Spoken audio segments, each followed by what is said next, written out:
IBIT Stock tomorrow, Tuesday. Is it a bar or not? Let's see what is iShares Bitcoin Trust going next.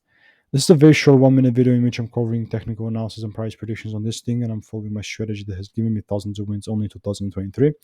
But like the previous video that I made, like this is I called it out exactly like how my direction would have been like, and it's definitely that's what has been happening right now. But the price never gave me the rules in here because it was all kind of flat and it just continued to go higher without me, which is fine. Sometimes the rules are not going to be met, and even though I was correct on the direction, I'm just staying away from the particular trade.